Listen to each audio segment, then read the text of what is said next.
Now, let's get into the core of the conversation at this time. The Senate has approved electronic transmission of results, results to the INEC Result Viewing Portal, but with manual collation allowed as backup where technology fails. This move follows days of protest and criticism from opposition parties and civil society, who argue that retaining manual transmission could weaken transparency ahead of the 2027 polls. Now, tonight, we examine what this amendment means for electoral credibility, the balance between technology and inclusivity, and the broader struggle to build trust in Nigeria's democratic process.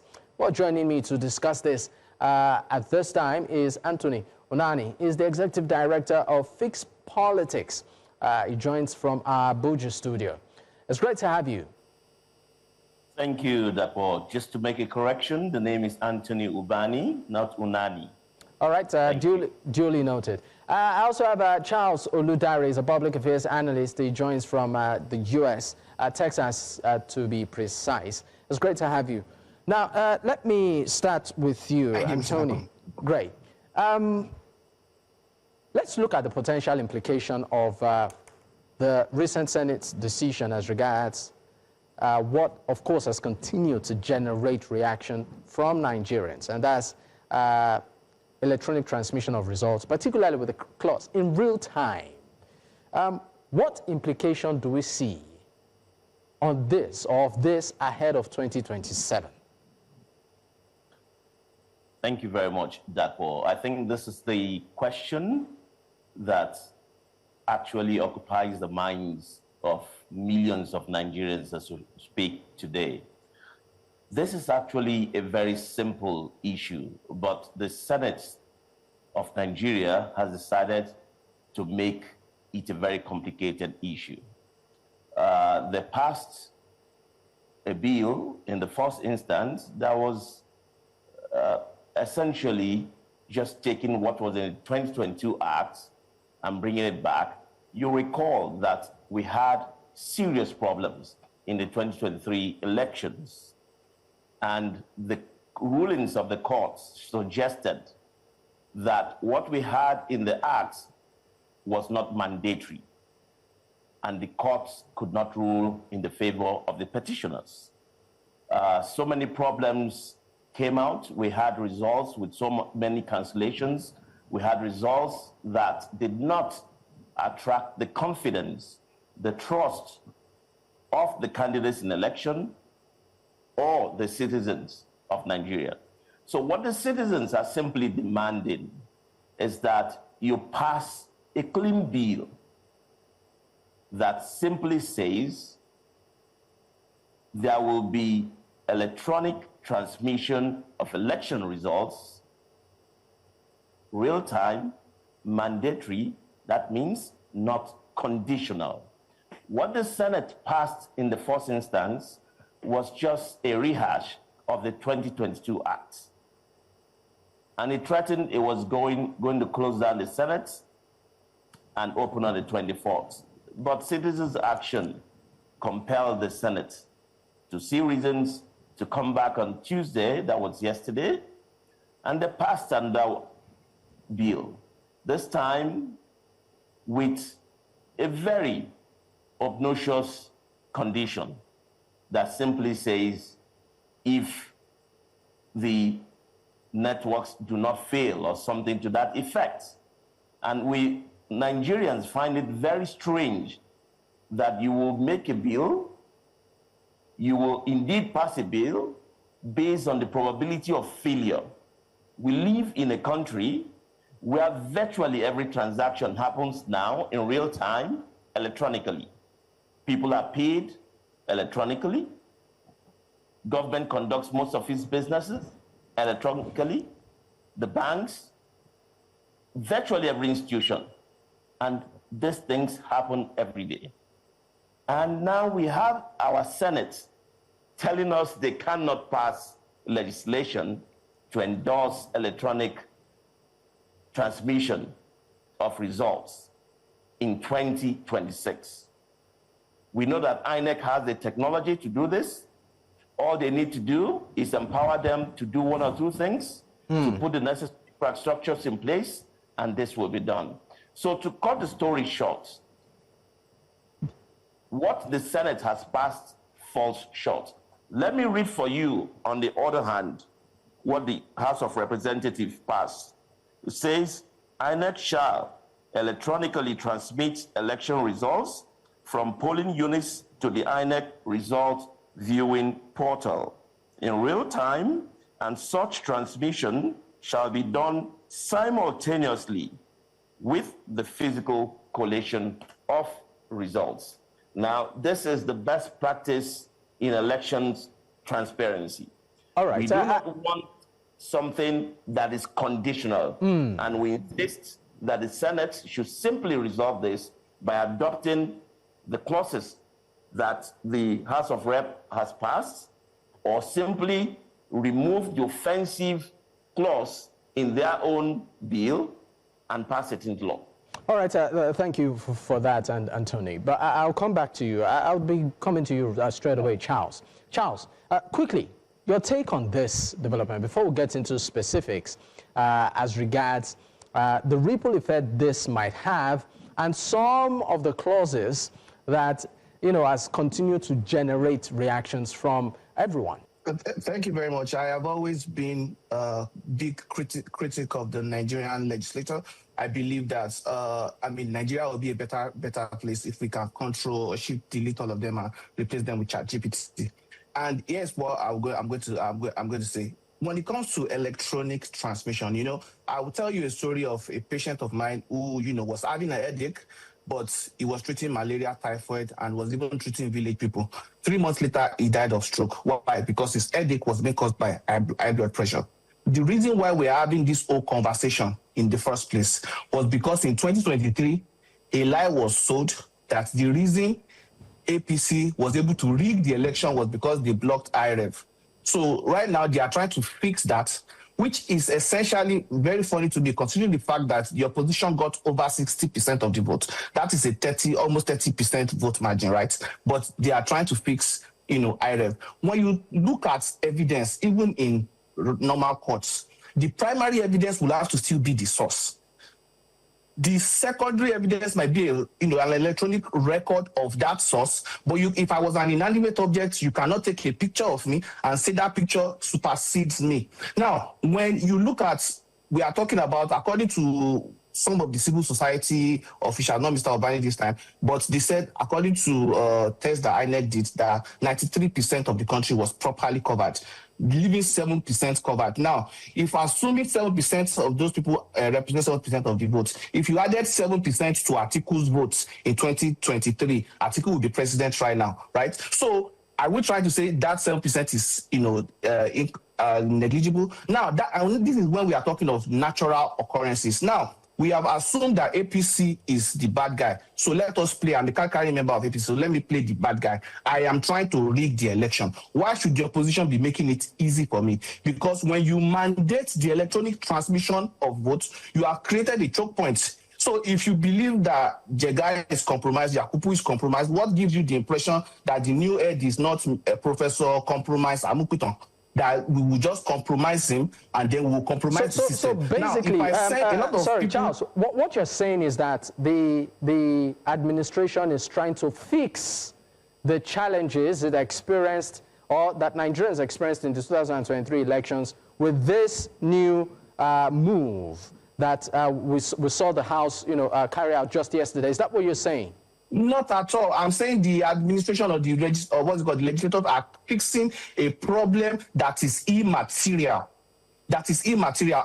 The IREV is just a witness, just like you. So if you make IREV mandatory, and even though the law that was passed by the House of Rep, a lot of them have not said, it did not say which one is going to take precedence between the manual votes and the electronically transmitted. As I guess what they want it to get to is that if the result is not electronically transmitted, then it will be, cancelled. But I don't want to assume, like Reno Mokri said today, that the opposition are trying to rig the election. I want to assume that the opposition has a good intention and APC is the bad guy. So say hello to the bad guy trying to rig election. So what happens if I go to the stronghold of the opposition and carry a portable jamming device and jam all the network and they cannot upload for 7 days? And they said it is real time. That is to say it has to be done from the polling unit. So what will they do? They are good. The ruling party is bad. So what would happen then? If I send a message to your phone right now, how does it get to your phone? It gets into a server. You create a file path. It gets into a server, and then that server sends it back to your phone. So what if I wait in cloud and swap whatever was uploaded with the fake one that I want to do because I am the bad guy?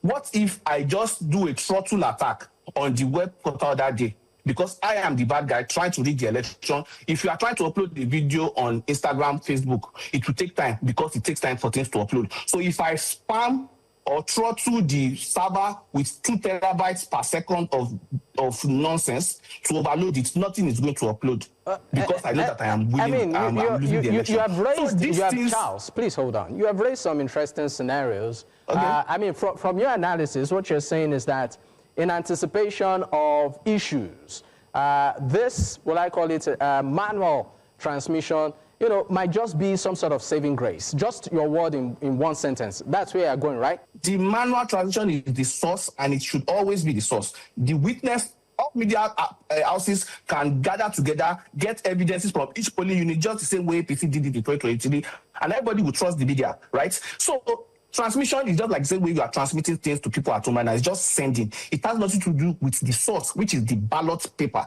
which is the one that I feel like they should be focusing on. The ballot paper is the source, not even the form EC8A. Right. So what if I was trying to, speak this election situation? I'll be trying to securitize the ballot so that you cannot swap it and securitize all those forms also and maintain chain of custody.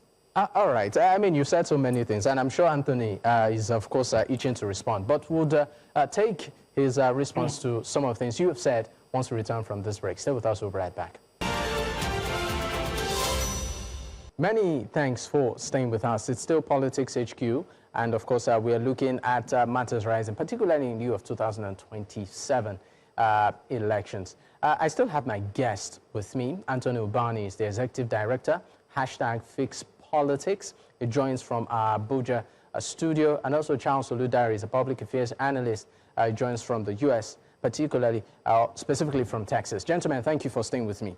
I would be coming to you, Anthony Unani, to maybe respond to some of the things that Charles has highlighted. Part of it is, I mean, the whole fixation as regards the transmission or real-time transmission of results shouldn't really be the focus, but the ballot itself, the ballot box, and the votes itself. And that, I mean, should issues arise, the manual part might just be, a veritable backup. I'd like you to respond to some of these things that he has, did highlight in his analysis.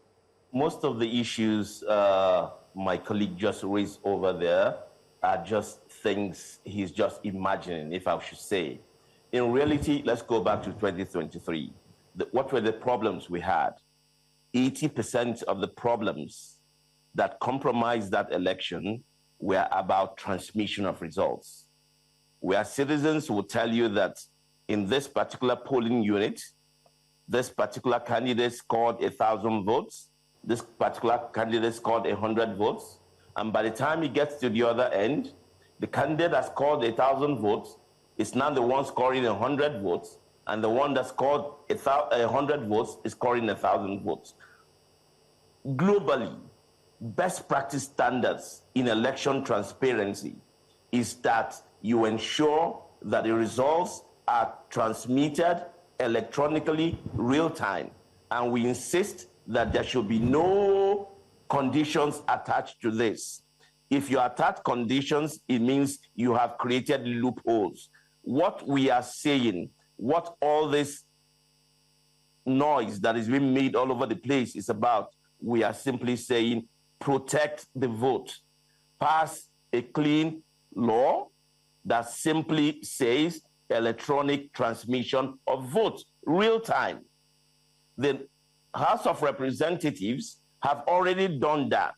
we are saying that the Senate has, or rather the National Assembly has an opportunity as they go to their conference committee to harmonize. They should simply sit and adopt the provisions, the clauses that the House of Rep has already adopted. Case closed, and this matter ends. You have a situation where problems arose in an election in 2023. You will imagine that the Senate between 2023 and today, 2026, would have been thinking and would have concluded all they are doing to ensure what should be done so that those issues that arose in 2023 will not arise again in 2027. We should not be having this conversation.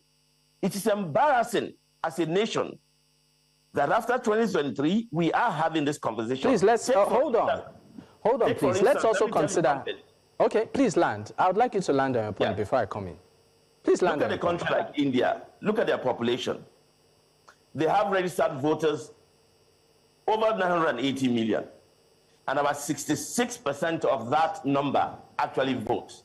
Now, 300 million of that 66% is supposed to be illiterates. They are not educated. They have more rural areas than we do. And yet, they conduct their elections with technology, and nobody has ever had a sound. We have never had a complaint anywhere. How many registered voters do we have in Nigeria? How big is the country? What is our population? The 300 million voters that are not educated are more than the total number of people we have in this country as a nation. And yet we have these complaints and these challenges. You don't write a law because there is a problem. You write a law to solve the problem. You cannot say that there is irregular internet in some areas. Today, there is hardly anything that is done in this country that is not by electronic transmission. You transfer money now, you can transfer money to America, anywhere in the world, to any village, and they'll get it in seconds. And you tell me that we cannot conduct our election with electronic transmission, and somebody saying they will get some kind of device to block the area so that the equipment won't work. It's incredible. It's incredible how we do things in this country. This has never happened anywhere in the world. Thank you very much, Anthony. But let me, of course, take the reaction of Charles to some of the things that you have said.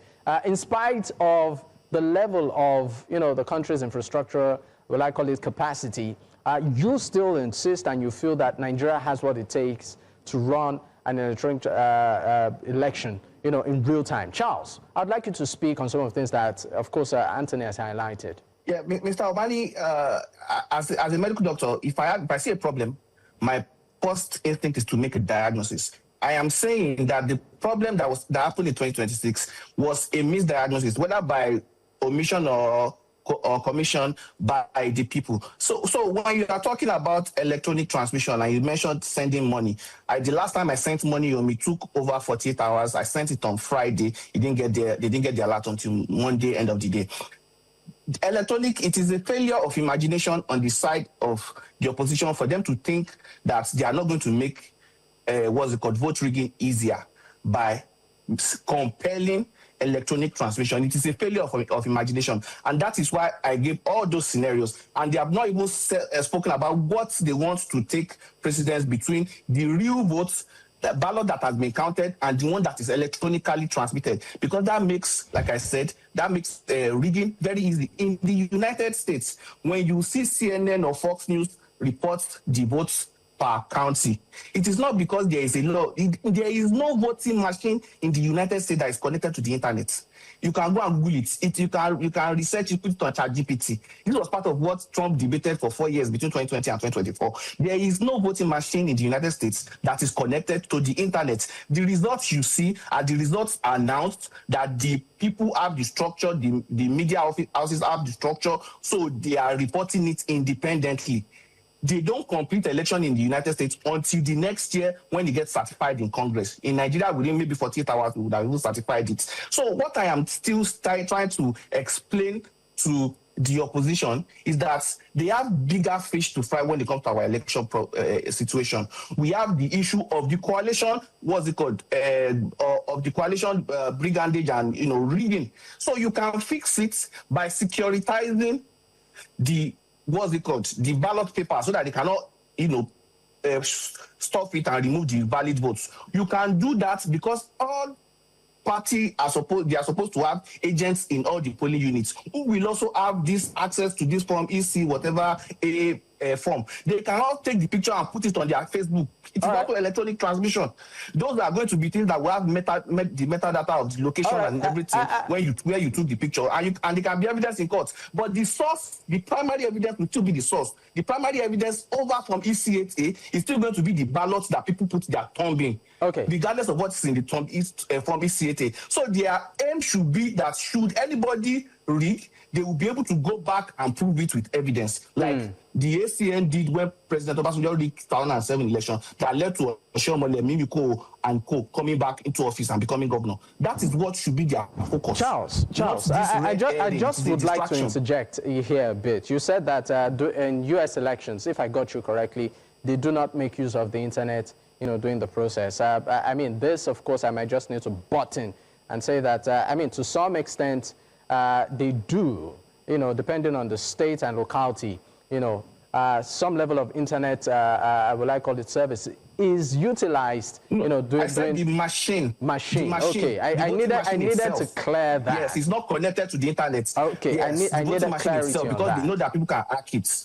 But the reported votes definitely gets onto a lot of what's it called. But the voting machine is always the source for the recounts. Oh, okay, all right. Just quickly, and I'm coming back to you, Anthony. Anthony, one issue that seems to linger, particularly in virtually many of our elections in recent times, has to do with the court determining the final winner, right? Do you think that with this move, this will to a large extent address this problem, or has it further, expanded it? And let me make the correction, because my colleague keeps talking about the opposition. It is not the opposition demanding this. It is the Nigerian people. It is civil society demanding that the right thing is done. The right thing to be done is to pass a law that says electronic transmission of election results, real-time and mandatory, is instituted. It has nothing to do with opposition. The Nigerian people are asking their representatives to do this. And let me make a few corrections again, because sincerely, I do not understand what the gentleman was talking about, the US and the elections. It's a simple situation. IREV does not require internet. BVAS does not require internet to work. These technologies are coded.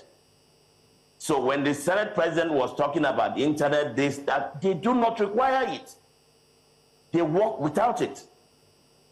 They do not require it. And the most important thing you have to understand in this conversation is that elections, democracy, thrives on citizens' confidence and trust. The moment you lose citizens' confidence and trust, or you shake that confidence and trust, democracy becomes unstable and fragile. Right now, the Senate has instituted a situation that has called up doubt in the minds of the citizens. This is very dangerous. What we are asking is simply you go back and fix the problem. All these clauses that, we can do electronic transfer so long as the communication doesn't fit, you don't do that. All right. Very soon we'll be having bills that say, okay, we'll build bridges so long as the land is stable. I mean, it's not proper. All right. We'll definitely pick on. We'll pick on this conversation, please. Make sure the laws go through. All right. We need to go on a quick break. When we return, we'll be bringing into the conversation Solomon Dalung, as the former Minister of Youth and Sports and also a member of the ADC, will be joining us in this conversation once we return from the break, live from our Abuja studio. Stay with us. We'll be right back. You're still watching Politics HQ on News Central Television, and of course we're looking at issues in lieu of 2027 general elections, where of course the issue around the electronic transmission of results has continued to generate reactions. I still have my guest with me. Anthony Unani is the Executive Director of #FixPolitics, and also Charles Oludare is a Public Affairs Analyst. Joining the conversation right now is Solomon Dalung, the former Minister of Youth and Sports, and also a member of the ADC. He joins from our Abuja studio. It's great to have you, gentlemen. Thank you for staying with me, and welcome, Mr. Dalung. Mr. Dalung, let me continue this conversation with you, being your first question. Now, you're part of those that protested a few days back, insisting that the transmission of results must be done electronically in real time. And we saw the House convene and pass it, and say, you know what, it would happen, even though there are clauses, around it. But would you consider that to be some victory on your part, being the fact that you were part of those that came out to protest that this must stand? Well, the victory we had is to compel them to resume from the cess to converge. But the outcome of what they did there had even raised more concern than even before.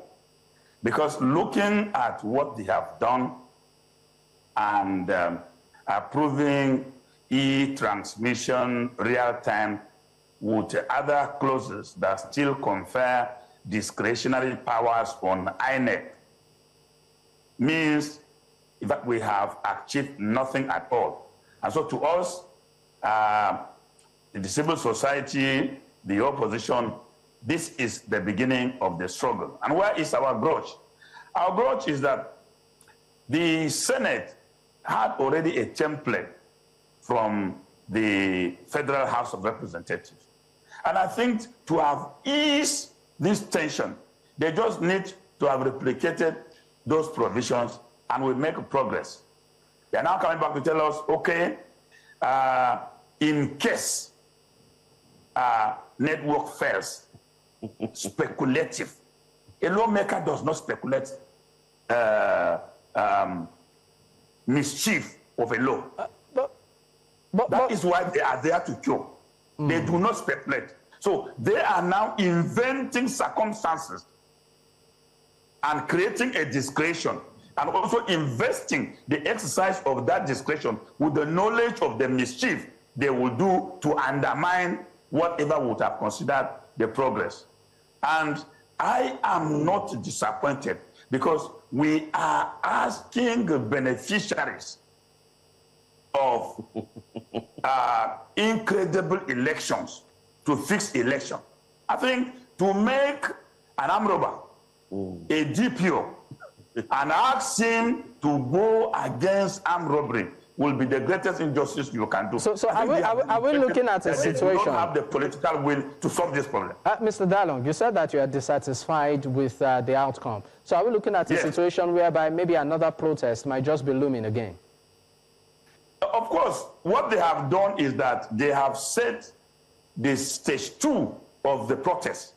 Because what we were going to do was, if we get what we wanted from the National Assembly, then we relocate the protest to stage 2, because it will move from the National Assembly to the executive. And from my experiences in Nigeria, there is a forest where political bandits ambush legislation in Nigeria. They will mutilate it, distort the content, alter it, and the president will sign it with GSM speed. So we will have to smooth them. The second stage of the protest, we'll have to smooth them and ensure that there is smooth transmission of whatever benefit we have recorded from the protest. The bill now is sent to the president. We must also bring to bear sufficient pressure on the president to ensure that this bill is signed. That is not over for us. It now gives us even more challenges, because we shall now relocate to the polling booths to police this law and ensure that nobody takes any undue advantage of the vulnerability of Nigerians to now rig the election. So it's a prolonged struggle for the civil society and the Nigerian people. All right, thank you so much. Let me bring the conversation to you, Charles, to react to some of the things that have been said. I mean, you did say that you're a member of the All Progressives Congress, the APC, and for you, you insist that the issue isn't even with the transmission, but the source. You keep saying the source being the votes itself. How do you think the issue, it still goes back to my question, the issue of transparency, trust, and also the fact that after elections, people end up at the tribunal and the courts determine the final winner. I mean, as a member of the ruling party, how do you think this can be resolved? Do you think people will still have faith, you know, even in the judiciary with your party still in power? Thank you very much. You know, I mean, to my own knowledge, I know that the Honorable Minister was with us during the 2023 election. So if he said that the election was stolen, I would not doubt it, because definitely he has better knowledge than me. I was in the United States when the election was conducted, even though I supported the president, and I was able to assess some of the results on IREV while the election was going. When you talk about election is essentially accreditation, voting, then you do the counting, you collate, and then you declare the winner at multiple levels. So while they are trying to mandate the IREF, they have not told us the next step that, okay, how do you declare the local government, councillor, all those other levels in what's it called? Are you now going to now start referring to the IREF to download and then collate the results that you are going to use to declare those levels? They've not told us that one. What I am saying is that, yes, you can create, America is a place where they have 0.00003%, cases of maybe electoral malpractice. But a good 50% or maybe 40% of the population still did not believe the 2020 election. So if you create a doubt in the people, and then the people drink the zobo that you have made for them, and they think IREV is the problem, how will they trust the electoral system? The opposition and the other Nigerian people that are not in support of the ruling party, they don't trust the umpire, they don't trust the referee, they don't trust FIFA, but they still want to play football. Well, I don't know how they want to do it, because they will have to trust somebody. So the most important thing, like I was saying, is still the source. And the Honorable Minister mentioned it, that we will go back and make sure we police it. I feel like that is where their attention would have been best spent, to securitize the ballot papers, so that should anybody rig the election, you can go back and know the ballot papers that were legitimately cast during the period of election. And if anybody tries to even disenfranchise people with violence, you can go back and reconduct the election in that place, and nobody will be disenfranchised. So far, they were initially accredited on the day of the election. So these are things that are much more important. But when they say that elections are going to be rigged, if the elections are going to be rigged, the easiest way is when you have created a choke point. Because they have not still clearly stated it, but if what they are trying to say is that if election is not electronically transmitted, then that election is null and void. Whether you will come and reconduct the election, which will also have financial implication, or you will just disenfranchise those people, they have not gone that far. But if you are going to create that choke point, all right, you are going to make election the easiest for the bad guy. Say hello to the bad guy, APC, that is trying to rig it. You are going to make it easy, because I have said all those other ways whereby you can compromise the system. So what we should still focus on is the ballot paper, how we can protect it all through the coalition period. And also for the media, I'm begging the media to please have over 176,000 plus people in each polling unit and report directly to the Nigerian people. It is the same thing as what IREV is going to do. All right, Charles, you've said quite a couple of things, but let me take the conversation right now to, of course, Anthony. Anthony, I'd like you to also react to some of the things that have been said, but particularly the role of other, well, I call it key stakeholders in this. There is the role of, for instance, the police, there's the role of INEC, there's the role of the judiciary, right? What do you think civil societies like yourselves can do, and organizations like yourselves can do, to ensure that all of these other key stakeholders are carried along, such that at the end of the day, the process is seamless? Because the focus seems to be just on electronic transmission. This has to be done electronically. Some have said, look, but the fact that even if it's 100%, doesn't truly guarantee a smooth and accountable or even transparent process.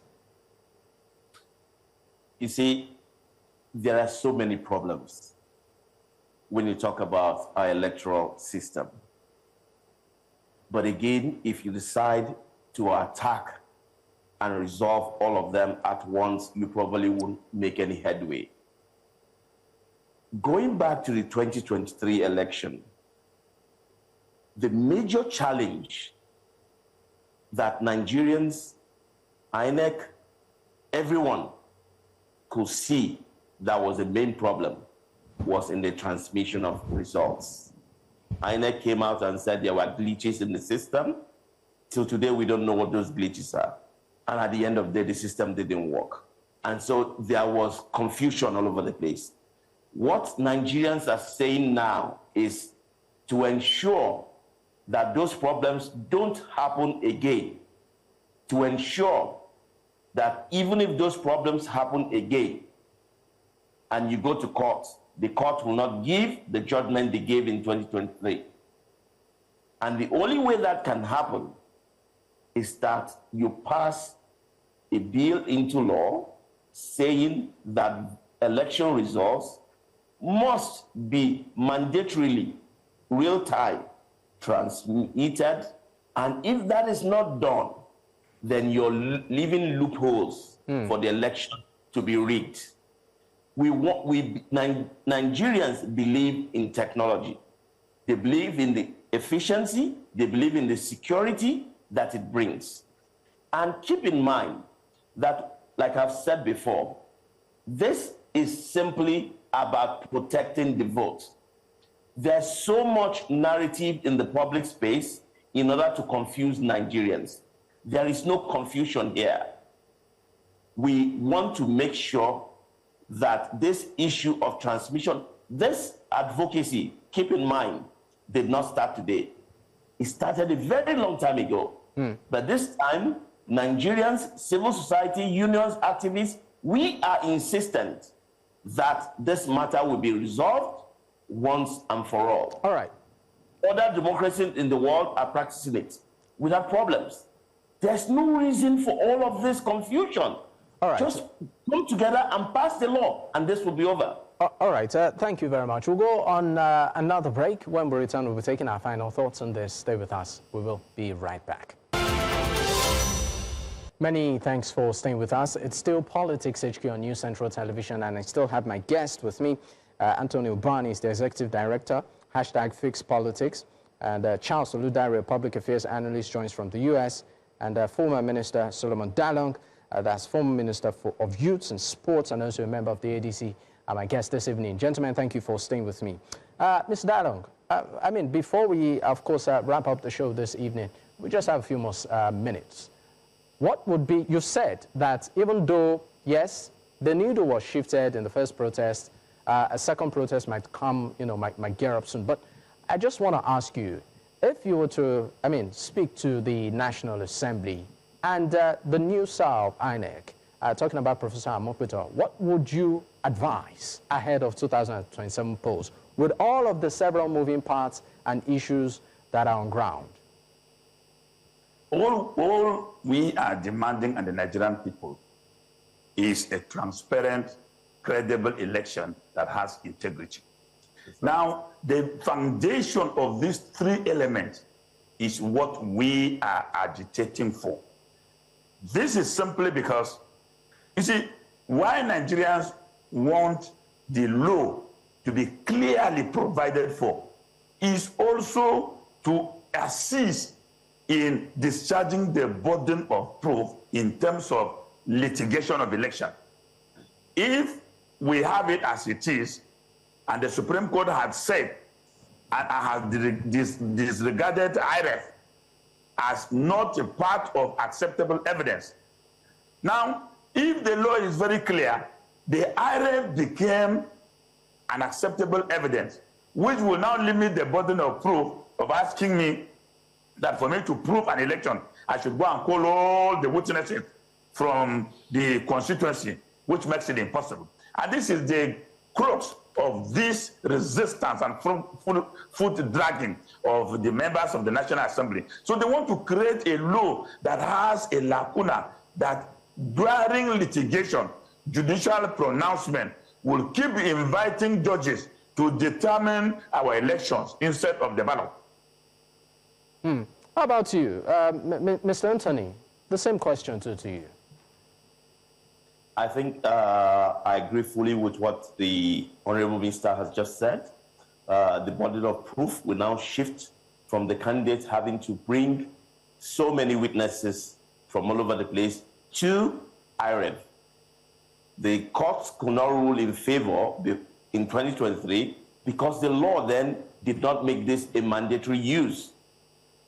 And this is one of the things, like the Minister has said, that the Senate is fighting against, to make sure that this technology is not introduced, because then if you rig the elections, the information will be gotten from IREV and it will show clearly that indeed these numbers are not correct.